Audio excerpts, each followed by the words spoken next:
O que é destaque nesta edição? O complexo viário da Constantino Neri é inaugurado e prefeito diz que é a maior obra de mobilidade já construída em Manaus. Após se cadastrarem no auxílio emergencial, 28 foragidos da justiça são presos em Manaus. Imposto de renda. Prazo para declarar termina nesta terça-feira. Bolsonaro sanciona a lei com 3 bilhões para a cultura e auxílio de R$ 600 para artista informal. Maduro dá prazo de 72 horas para embaixador da União Europeia deixar a Venezuela. Pandemia longe do fim faz estragos nas Américas e na Ásia. Novo vírus da gripe com potencial pandêmico é encontrado na China. Briga entre irmãos acaba em morte no bairro da Compensa. Perseguido após suposto assalto, um homem é morto a pauladas na Cidade de Deus. Pistoleiro fantasma mata bandido durante assalto à padaria no Parque 10. É o Jornal da Manhã, 71 anos do ar, que começa agora. Se é manchete, você ouve aqui. Jornal da Manhã, Rádio Difusora. Previsão do tempo. É de 67% a probabilidade de chover 15 milímetros com temperatura máxima de 32 graus, prevê o Climatempo. O dia está amanhecendo de céu nublado com 24 graus de temperatura e 88% de umidade no ar aqui no sítio histórico da cidade.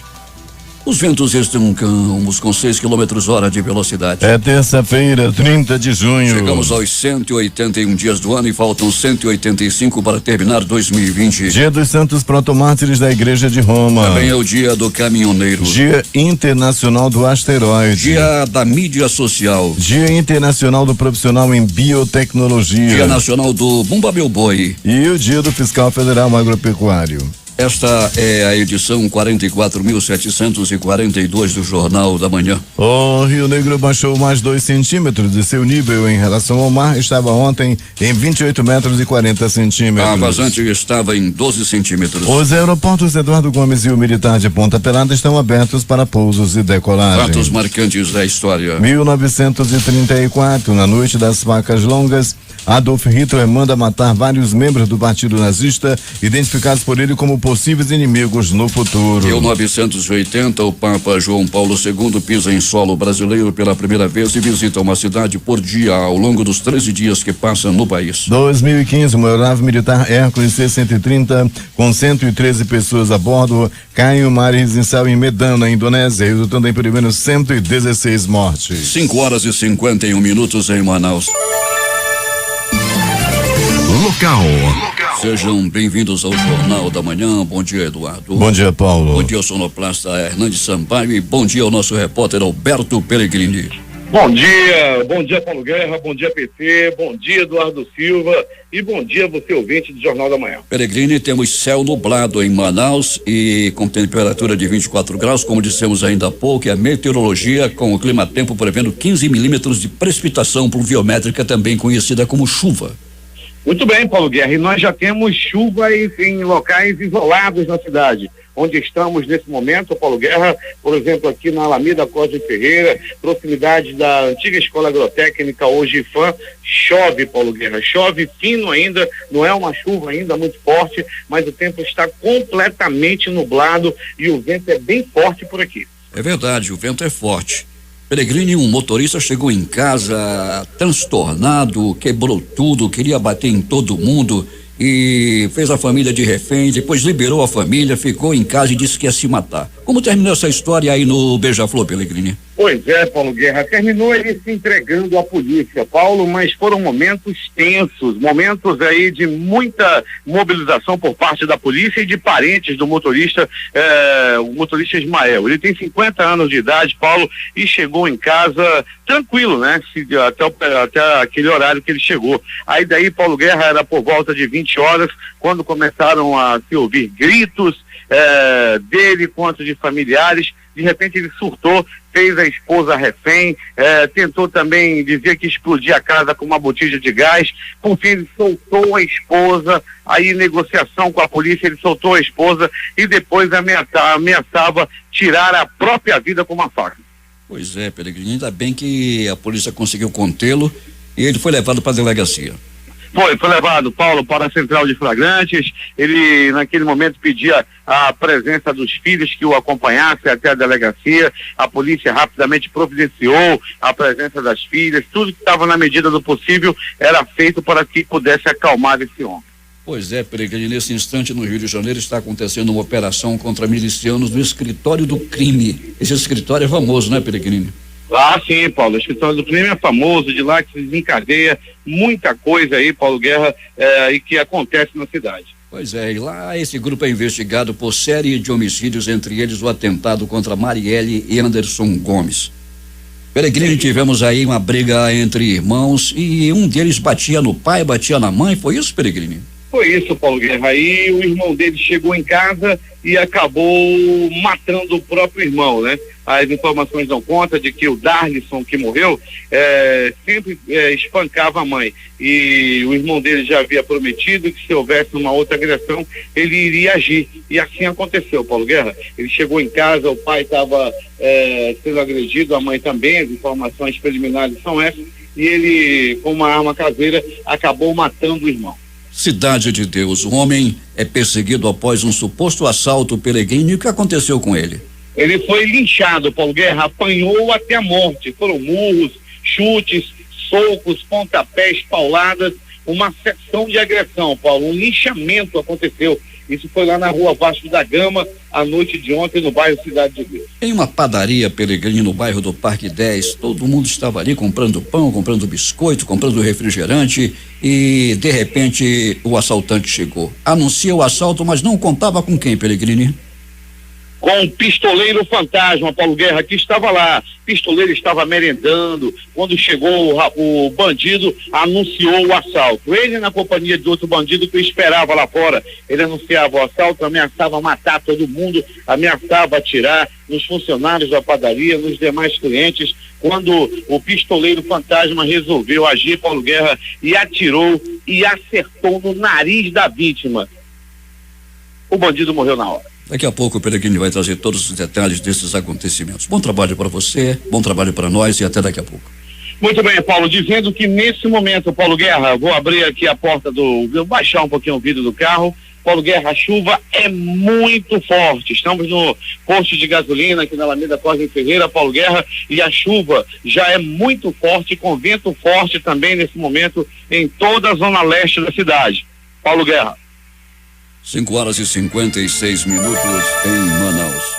A 71ª edição da tradicional procissão fluvial de São Pedro, padroeiro dos pescadores, foi realizada sem a presença dos fiéis na tarde desta segunda-feira sobre as águas do Rio Negro, aqui em Manaus. De acordo com a organização do evento, 15 embarcações acompanharam a procissão, mantendo distanciamento. A embarcação percorreu a orla de Manaus, passou pela Ponte Rio Negro, pelo Porto de Chibatão e retornou ao Porto da Pan-Air. Ao final na igreja Nossa Senhora do Perpétuo Socorro, aconteceu a missa em honra ao santo, que começou às 18 horas. Teatro Amazonas, Centro Cultural, Palácio da Justiça e Palacete Provincial reabrem para visitação turística na próxima sexta-feira. As visitas precisarão ser agendadas no Portal da Cultura e os espaços que funcionarão de 9 às 15 horas poderão receber grupos de até 10 pessoas por visita. O agendamento estará disponível a partir desta terça-feira no Portal da Cultura, no www.cultura.am.gov.br. Excesso de velocidade é risco permanente na estrada de Janauari, que é estreita, não tem sinalização e está cheia de buracos. O repórter J. Rai vai trazer os detalhes.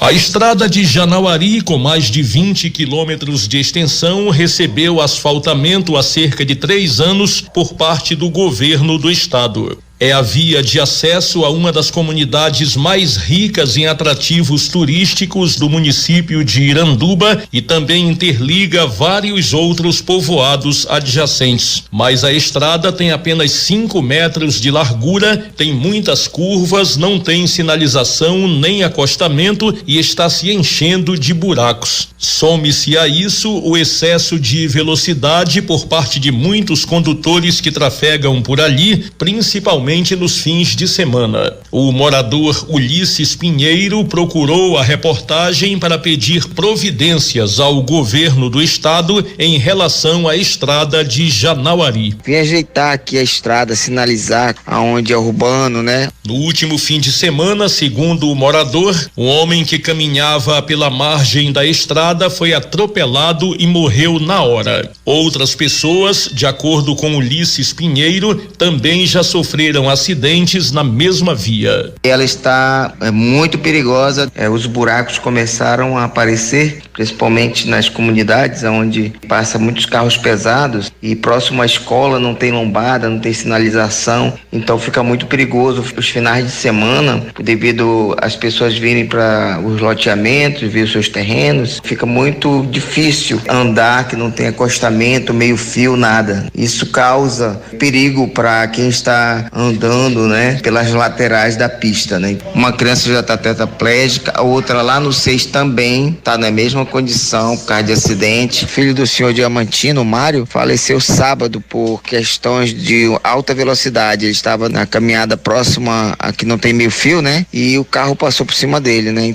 Quem dirige pela estrada do Janauari, Paulo Guerra, tem mesmo que redobrar a atenção, sobretudo nas curvas. A propósito, a estrada voltou a ficar mais movimentada a partir dos 2 últimos fins de semana, com o retorno da Feira da Agricultura Familiar, que funciona no quilômetro 10. Para o Jornal da Manhã, J. Rai. Pela necessidade ainda presente de medidas para conter a transmissão da Covid-19, a Agência Reguladora de Serviços Públicos Delegados e Contratados do Amazonas, a ACEPAM, prorrogou a validade do passe legal carteirinha que facilita o embarque de pessoas com deficiência no transporte rodoviário intermunicipal de passageiros, pois dispensa a apresentação de vários documentos, além de garantir a gratuidade total ou parcial no serviço. A resolução da ARCEPAM, que disciplina a concessão e a administração do benefício, foi publicada no dia 5 de junho e estabelece que os prazos vencidos durante o período de calamidade pública devem ser automaticamente prorrogados até 31 de dezembro de 2020, para que não haja necessidade de deslocamentos ou concentração de pessoas em estabelecimentos públicos. As emissoras de rádio e TV que transmitem programas apresentados ou comentados por pré-candidatos às eleições municipais de 2020 devem afastar esses profissionais de suas funções a partir desta terça-feira. A proibição está na Lei das Eleições 9.504/97, que prevê ainda, em caso de descumprimento, a imposição de multa à emissora e de cancelamento do registro da candidatura do profissional que for escolhido na convenção partidária. 6:05. Nas últimas horas do encerramento do prazo de entrega da declaração do Imposto de Renda Pessoa Física 2020, que encerra o período de emissão, nesta terça-feira, às 23h59, 90% dos amazonenses já emitiram o documento, segundo a Receita Federal. Para os 10% que ainda não declararam, caso não o façam a tempo, estarão sujeitos a pagamento de multa. Temos informações de Manacapuru, José Alberto Zegdeg. Muito bem, Paulo Guerra.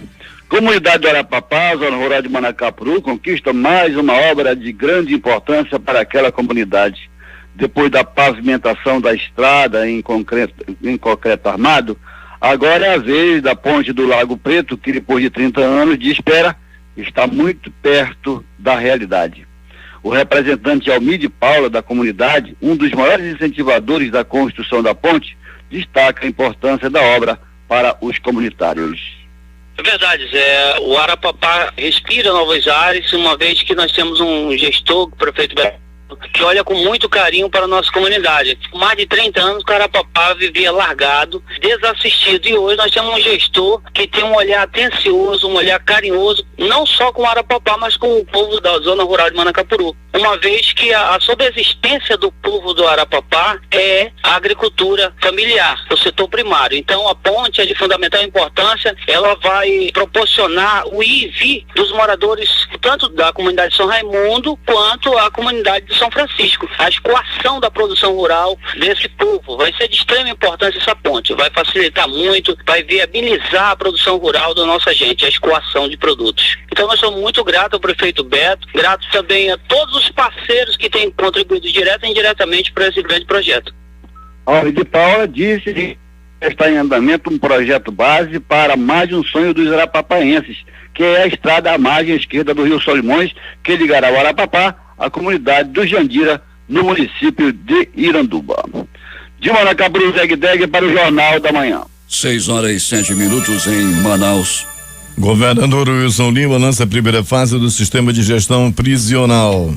O governador Wilson Lima lançou ontem o primeiro módulo do Sistema de Gestão Prisional SIGESP, ferramenta que auxiliará a estratégia carcerária e de segurança pública do governo do estado por meio da Secretaria de Administração Penitenciária e em parceria com o Tribunal de Justiça do Amazonas, TJAM.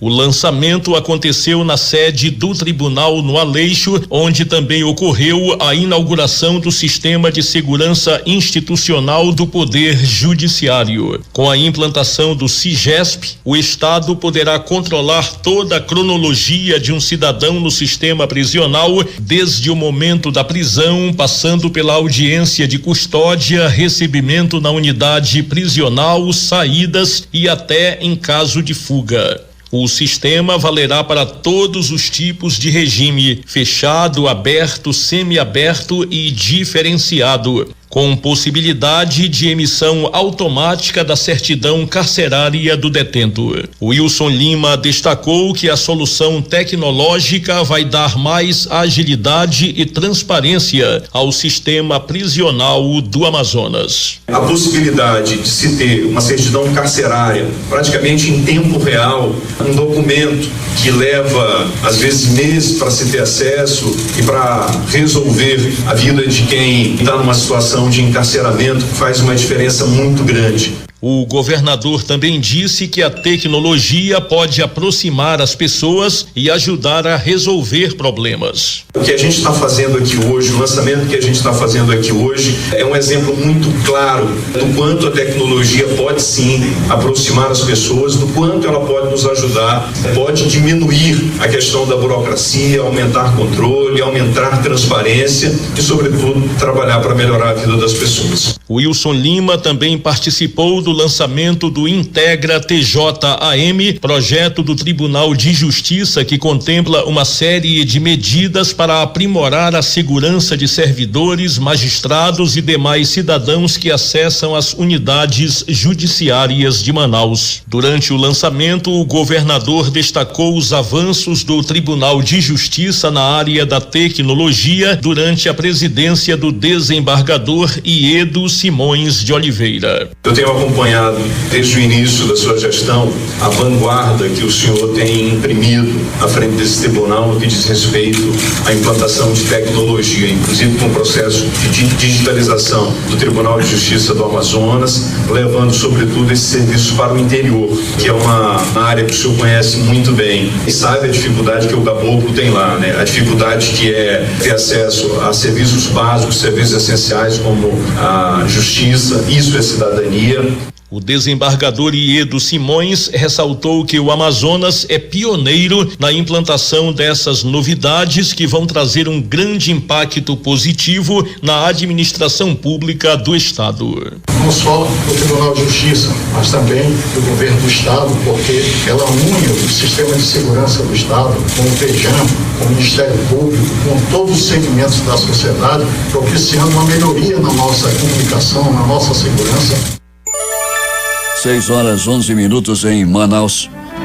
A Secretaria de Segurança Pública divulgou ontem os resultados da primeira fase da operação Afronte ao Auxílio, que prendeu 28 pessoas com mandados de prisão em aberto e que se cadastraram para receber o auxílio emergencial do governo federal. As investigações começaram após envio de uma lista com nomes suspeitos pela Controladoria Geral da União, a CGU. Os mandados de prisão começaram a ser cumpridos em Manaus desde a segunda-feira da semana passada. Foram cumpridos 32 mandados judiciais que estavam em aberto e que resultaram na reclusão de 28 suspeitos de crimes. Havia indivíduos com mais de um mandado judicial de prisão. Nesta primeira fase da operação foram cumpridos mandados relativos aos crimes de homicídio, tentativa de homicídio e tráfico de drogas. Dos 28 presos, 15 eram homicidas. O presidente do Tribunal de Justiça do Amazonas, desembargador Iedo Simões, inaugurou ontem a primeira fase do Sistema de Segurança Institucional do Poder Judiciário Estadual. Denominado Integra Tejão, o projeto completa uma série de medidas para aprimorar a segurança de servidores,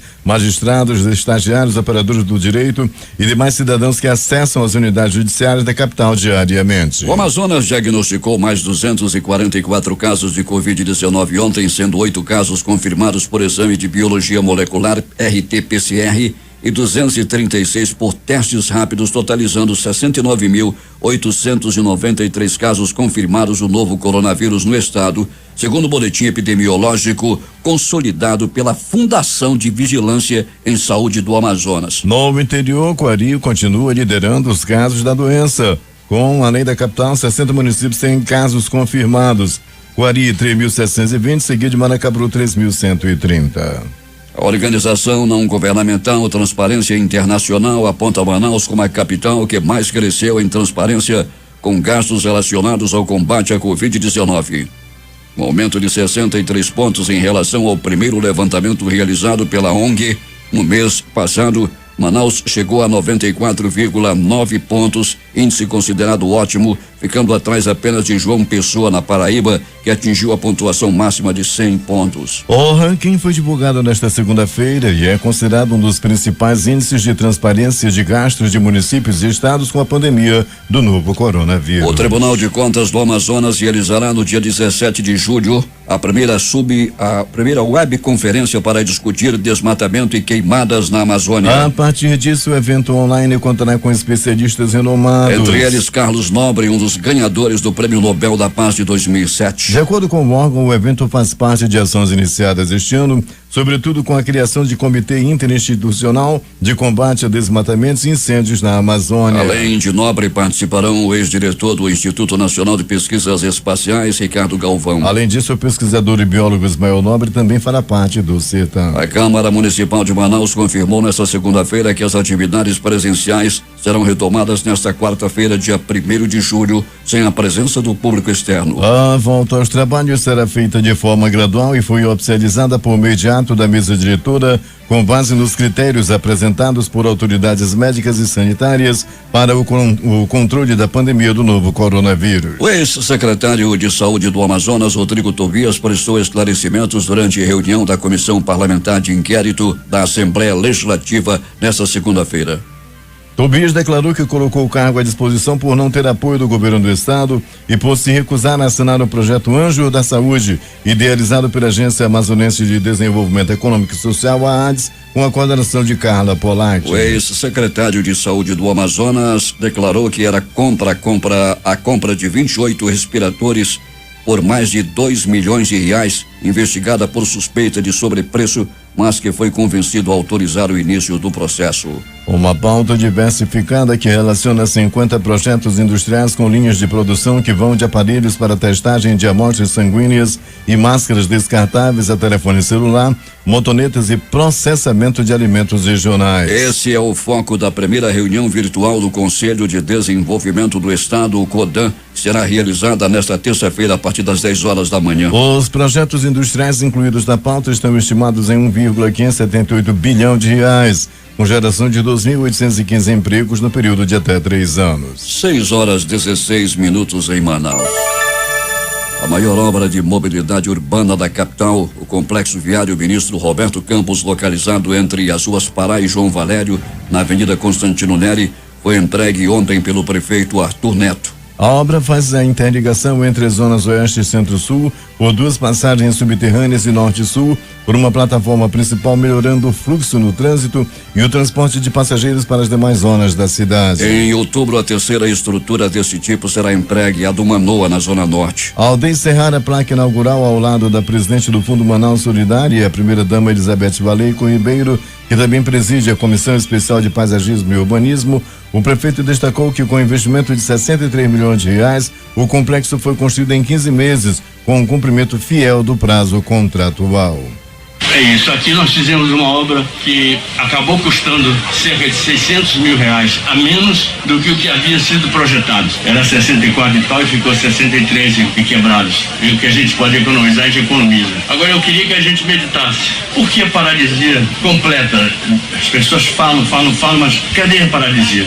Como é que eles explicam esse fenômeno de um prefeitinho de uma cidade importante, ter dinheiro para obras, pagar em dia, ter dinheiro para pagar pessoal, não atrasa pessoal, não vai atrasar em nenhum momento do seu tempo de governo, como nunca atrasou antes, e mais obras estão vindo aí, inclusive o anel viário do Manoa para outubro. Teremos algo parecido com isso, é uma grandiosidade. E apesar de tanta dificuldade, tanta pandemia, tanta desgraça que aconteceu no Brasil, nós aqui geramos empregos, trabalhamos permanentemente com 200 empregos diretos, mais os indiretos derivam daí, e tudo pago no momento certo.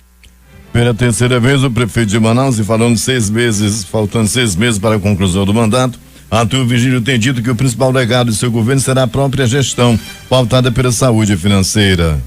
Acho que agora as pessoas entendem por que eu falo tanto em ajuste fiscal. Quem faz ajuste fiscal é aquele que se precavém para as dificuldades que podem surgir de uma hora para outra. Aconteceu a pandemia, todo mundo de guarda riada. E aqui, Manaus, entregando obras desse vulto, Manaus pagando servidores em dia, Manaus fazendo uma reforma que vai torná-la mais adaptada a esses tempos difíceis. Manaus vai caber no orçamento sempre, porque eu nunca vou deixar de levar em conta o ajuste das contas públicas. Arthur também justificou a homenagem prestada ao economista Roberto Campos, que dá nome ao novo complexo viário.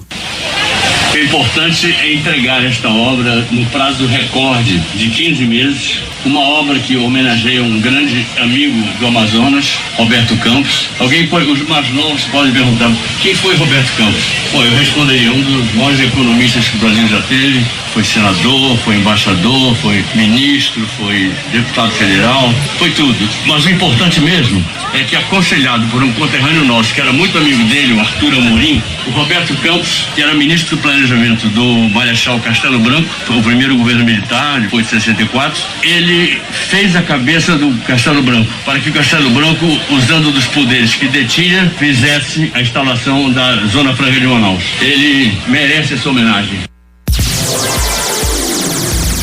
O complexo viário do ministro Roberto Campos também contempla uma inovação no sistema de transporte público. Trata-se da estação de transferência São Jorge, que possibilita a conexão de linhas de ônibus utilizando o sistema de bilhetagem eletrônica com o uso do cartão cidadão. O usuário não encontrará dificuldades, pois a integração na estação segue os moldes de um mini terminal. A estação de transferência São Jorge é composta por 2 plataformas. A superior, na Avenida Constantino Neri, que receberá as linhas troncais, e a inferior, na alça de retorno ao São Jorge, que receberá as linhas de ônibus alimentadoras, ambas interligadas por elevadores e passarelas que também permitem a travessia de pedestres na Constantino Neri. Ocupando uma área de 35 mil metros quadrados, o complexo viário possibilita a interligação entre a Rua João Valério, no sentido leste-oeste, com a Avenida São Jorge. Uma passagem subterrânea levará o tráfego de veículos tanto no sentido bairro São Jorge quanto a Avenida Constantino Neri, sentido centro. Outra passagem sob a Constantino Neri interliga a Avenida São Jorge e a Rua Pará pela Rua Arthur Bernardes. Uma via paralela também permitirá que o motorista que trafega pela Avenida São Jorge possa dobrar à direita de forma livre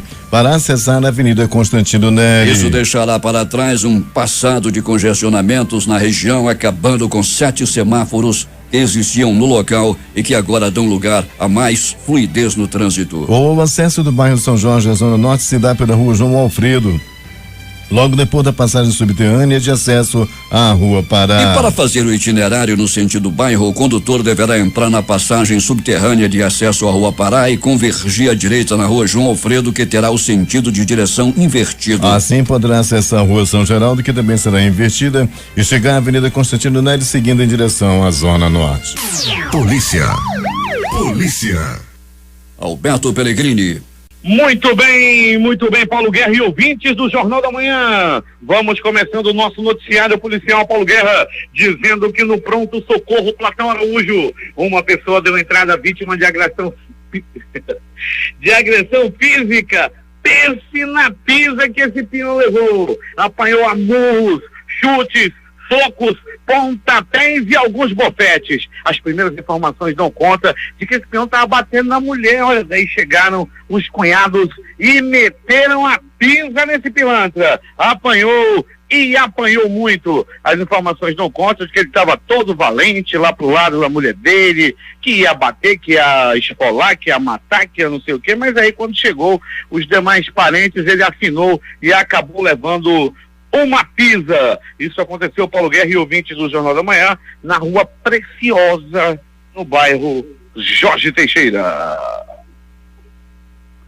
Ainda do pronto-socorro Platão Araújo, que fica localizado no coração da zona leste da cidade, na Avenida Grande Circular. Tá chovendo aqui na área. Ainda deu para ver, Paulo Guerra, ainda há pouco, um homem que dava entrada com a cabeça toda ensanguentada. As informações dão conta de que ele foi agredido durante a madrugada pela própria esposa. Durante a madrugada, ele chamava o nome de outra mulher. Parece que na hora, né, naquela melhor hora, na chuvinha e tal, os dois estavam ali, namorando gostoso, quando de repente ele chamava, ai Sandra, que delícia Sandra, sendo que o nome da mulher dele é Maria José. E aí ela pegou o Paulo Guerra e ouvinte do Jornal da Manhã e o agrediu, conseguiu jogar uma pedra que acertou a cabeça dele. Foi no pátio da casa durante a madrugada, não foi fácil a confusão, acertou os vizinhos e ele foi levado ao pronto-socorro.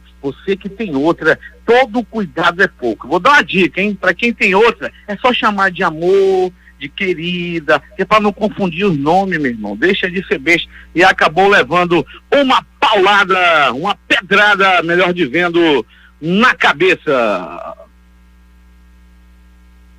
E mais, Paulo Guerra e ouvintes do Jornal da Manhã. Pronto, socorro, João Lúcio. O gigante da zona leste da cidade. Plantão tranquilo durante a noite e madrugada. Entretanto, uma pessoa deu entrada vítima de acidente de trânsito. Uma jovem de 24 anos que caiu da garupa de uma bicicleta que era pilotada pelo namorado. Os dois vinham descendo a Avenida Camapuã. Rapaz, mas deu foi para para imprimir uma boa velocidade. Eles vinham descendo a ladeira quando de repente Paulo Guerra e ouvintes do Jornal da Manhã, a moça se desequilibrou após ele fazer uma manobra e rebolou pelo asfalto. Ficou com vários hematomas espalhados pelo corpo e bateu também a cabeça. Ela foi levada ao pronto-socorro, onde passou por exames e já está liberada. Eu acho que de agora em diante ela vai arrumar um namorado que tenha carro ou uma moto. Esse negócio de andar de bicicleta não deu muito certo para ela, não. Uma briga entre um casal, por pouco não acaba em tragédia ontem nas proximidades da rotatória do produtor. O casal vinha de mão dada, tudo parecia tranquilo. Eles pararam para merendar lá na rotatória do produtor. Tem um lanche que é uma delícia. Copo de suco de caju e salgado por R$1. Segundo o vendedor, o salgado é observado por 4 nutricionistas antes de ser vendido. Naquele momento, o Paulo Guerra, os dois estavam merendando, até que chegou um outro rapaz conhecido dela. Oi, como é que vai, Natália? Tudo bem? Aqueles beijinhos, né, que deixa todo mundo irritado. E beijou de novo. Aí começou a conversar e ela já foi deixando o camarada, né, o namorado dela assim meio de lado. Ele não gostou, Paulo Guerra foi pra cima, foi pra briga e acabou levando a pior. Ele apanhou muito Paulo Guerra e depois já pegou um pedaço de pau e queria acertar. Se ele pega o outro camarada, ele achou um pedaço de pau de Angelim Pedra pra sentar-lhe na cabeça do amigo de sua amada. Ele foi levado ao pronto-socorro que fica ali pertinho, onde foi medicado e posteriormente liberado. Pronto, socorro, 28 de agosto. Um homem deu entrada vítima de agressão física. Ele apanhou a murros, chutes, socos e pontapés e um dolorido rabo de arraia. A agressão aconteceu lá no bairro da Redenção, lá no famoso Planeta dos Macacos.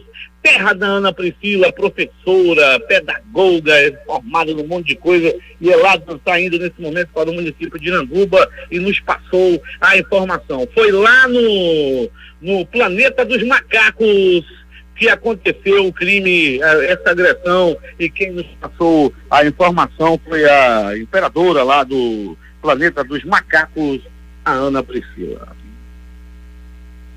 Ainda de polícia, Paulo Guerra e ouvintes do Jornal da Manhã, noite, madrugada, onde a polícia militar agiu e agiu forte. Agiu Paulo Guerra e ouvintes do Jornal da Manhã, tirando bandidos e traficantes de circulação.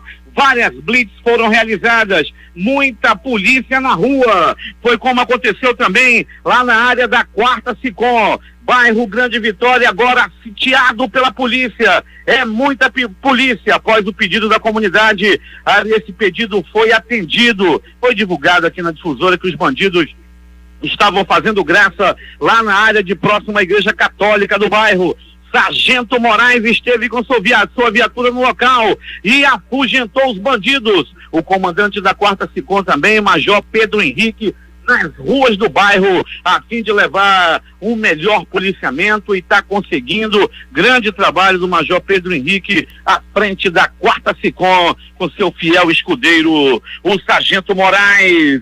E mais de polícia, conforme o Jornal da Manhã já divulgou nesta edição, que ontem à noite, lá na rua Vasco da Gama, o motorista morador da rua Vasco da Gama, o motorista Ismael, de 50 anos, fez a família refém, agrediu a esposa, ameaçava explodir a casa com uma botija de gás, colocou uma faca no pescoço da esposa e ameaçava matá-la. Com a chegada da polícia, que foi negociando, ele liberou a esposa e com a mesma faca ele ameaçava tirar a própria vida. Ele dizia que não queria mais viver. Foi muita confusão. A polícia foi acionada, uma negociação demorada aconteceu no local, até que ele resolveu se acalmar, acalmou-se mais um pouquinho e se entregou à polícia. Ele foi levado para a central de flagrantes para as medidas cabíveis para o caso. Ele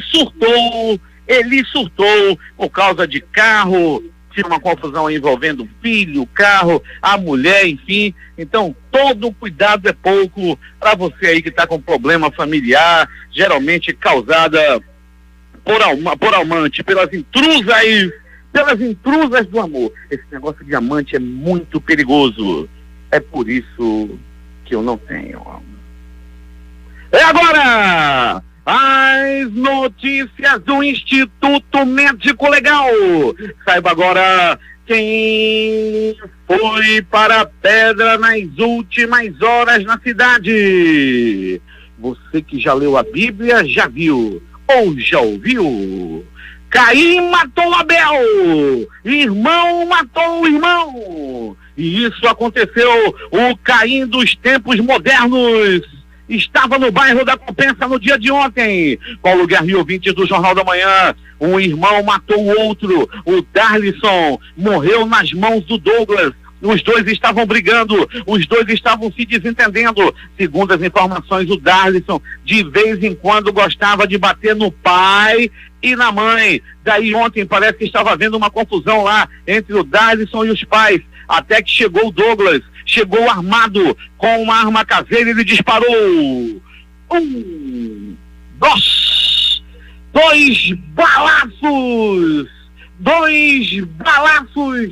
do Abel dos tempos modernos, que não resistiu aos ferimentos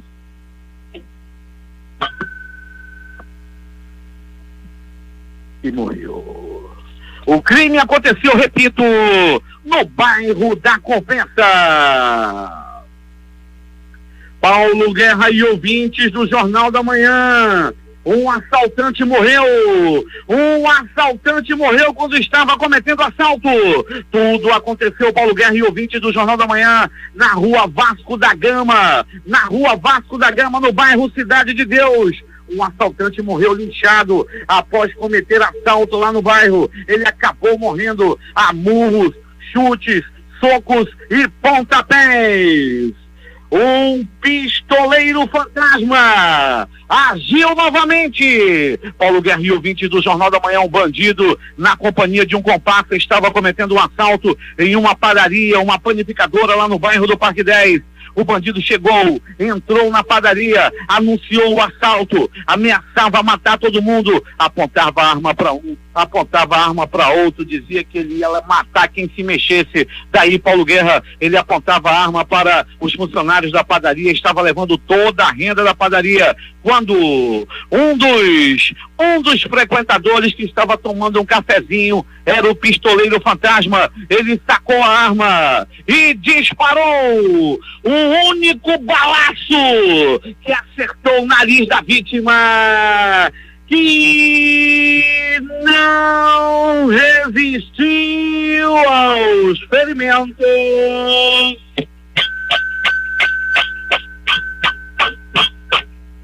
e morreu. O bandido morreu.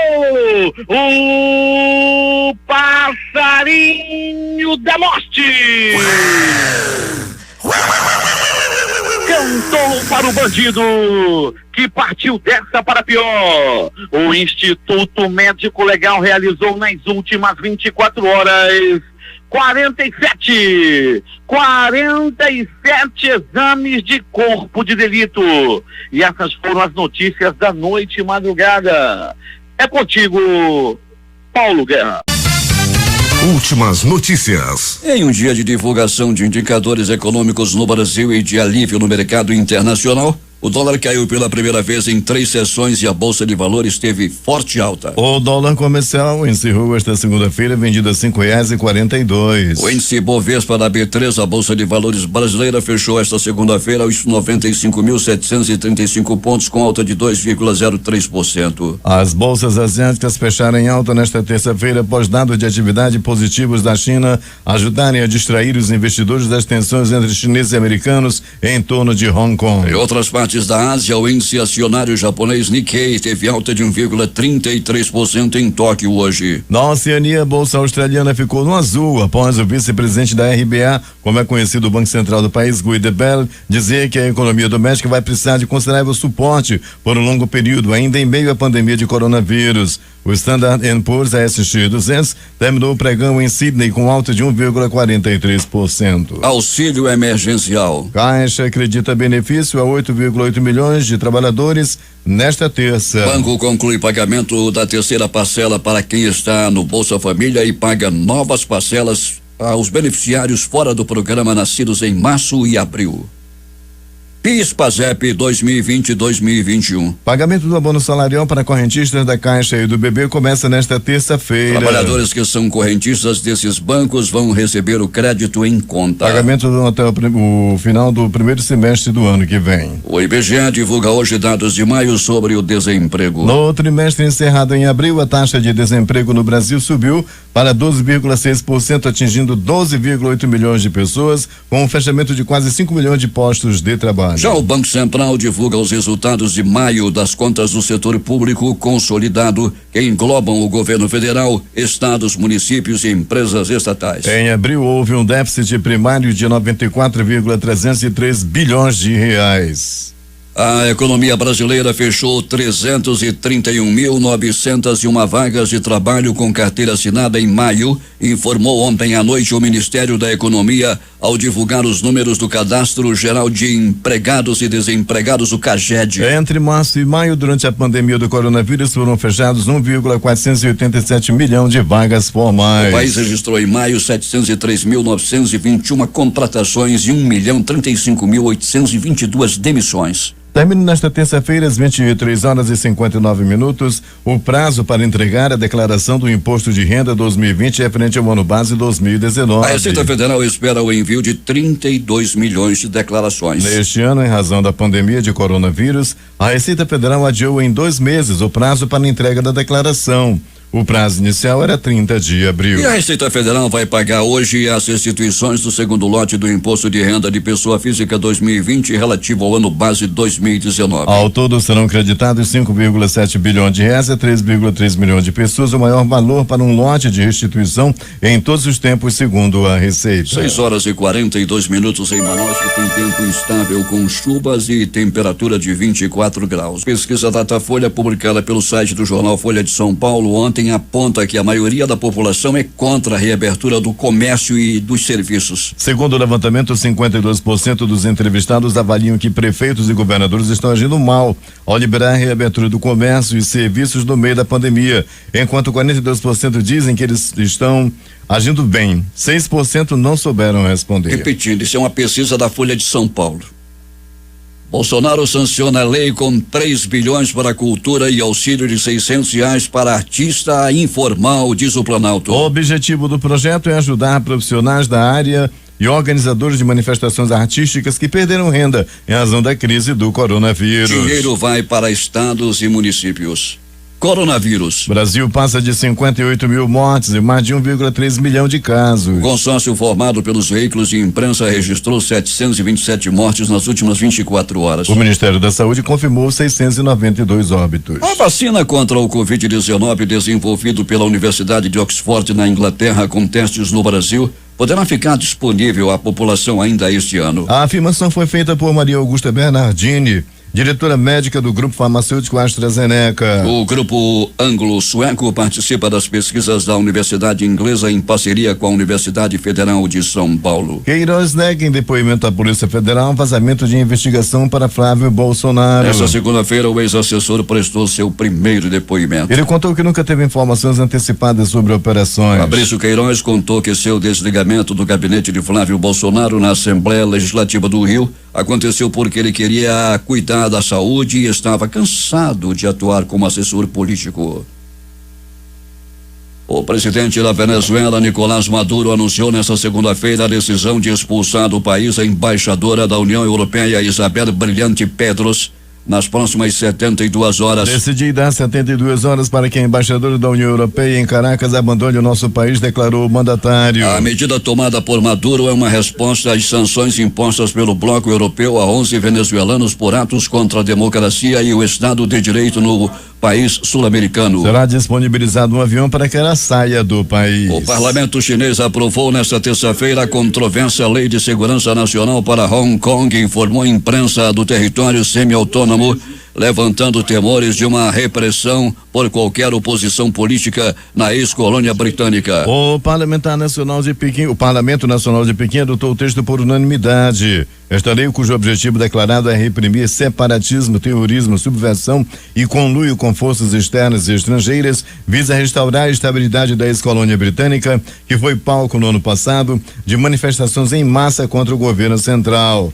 Os opositores temem que seja usada para silenciar a dissidência e enterrar a semi-autonomia e as liberdades do povo de Hong Kong. O Brasil encerrou sua pior semana da pandemia do novo coronavírus em número de contágios, enquanto os Estados Unidos continuam sofrendo um aumento importante no registro de casos e a China reportava uma recidiva que as autoridades consideram grave. Como disse nesta segunda-feira o diretor da Organização Mundial da Saúde, Tedros Adhanom Ghebreyesus, a pandemia está longe do fim. O número de mortes nos Estados Unidos chegou a 126.131,355 nas últimas 24 horas, enquanto os contágios totalizam 2.588.582. O Peru, enquanto isso, para fim desta terça-feira, uma quarentena de mais de 100 dias, mas vai manter o confinamento obrigatório nas 7 regiões mais afetadas pela pandemia. A Ásia também vê uma aceleração dos casos, com a Índia à frente. Lá nos últimos 7 dias foram registrados quase 120 mil casos. A China, onde a epidemia começou no fim do ano passado, vive em uma recidiva. Sem contar Hong Kong e Macau, o país registra um total de 83.502 casos, entre eles 4.634 óbitos. Em meio a esse novo surto grave e complexo, segundo as autoridades, o exército chinês autorizou o uso em suas fileiras de uma vacina contra o novo coronavírus, criada pela Academia Militar de Ciências Médicas e a companhia farmacêutica CanSino Bio.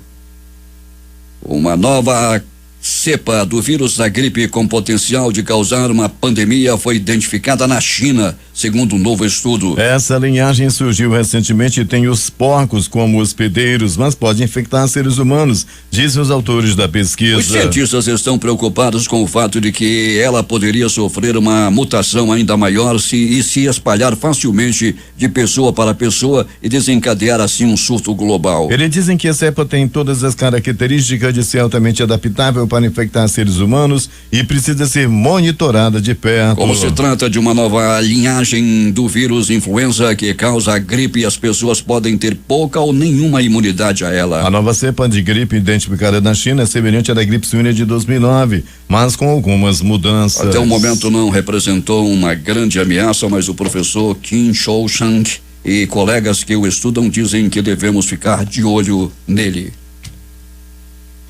6h53 em Manaus. Destaques de capa dos principais jornais do país nesta terça-feira, o Globo do Rio de Janeiro. Ex-assessor de Flávio Bolsonaro diz à Polícia Federal que pediu demissão da Alerj porque estava cansado. Folha de São Paulo. Decotelli diz que fica e Bolsonaro chama erros em currículo de inadequações. O Estado de São Paulo. Motoboys e entregadores organizam greve contra aplicativos no dia 1º. Planalto Central, capital da República, Correio Brasiliense. Covid-19 leva Ibanez Rocha a declarar estado de calamidade no Distrito Federal. Valor econômico. Chineses acham novo vírus que pode gerar pandemia e sugerem medidas de prevenção. Estado de Minas. Celso de Mello, sorteado relator de ação da rede contra foro de Flávio Bolsonaro. Jornal do Comércio no Recife. OAB diz que a atitude de delegado pode levantar suspeição de inquérito do caso Miguel. Fortaleza Diário do Nordeste. Dupla armada invade campo de futebol e mata adolescente em bairro de Fortaleza. Porto Alegre, 0 hora. Em reunião com Barroso, prefeitos defendem que a eleição não ocorra em 2020. Edições impressas locais, o Centenário Jornal do Comércio. Petrobras deixa desafio para o Amazonas. Diário do Amazonas. Tobias deixou Suzano por contestar Carla. Em tempo. Especialistas dizem que saída da Petrobras pode ser vantajosa. A crítica. Corona Voucher, operação no Amazonas, caçada aos foragidos que receberam auxílio. Estas foram as principais notícias de ontem e as primeiras de hoje. Está terminando o Jornal da Manhã. Participaram desta edição reportagens José Alberto Zegdeg, J. Rai e Alberto Pellegrini. A sonoplastia de rádio Hernandes Sampaio e Hamilton Cabral. Apresentação Eduardo Silva e Paulo Guerra. Próxima edição amanhã às 5h45.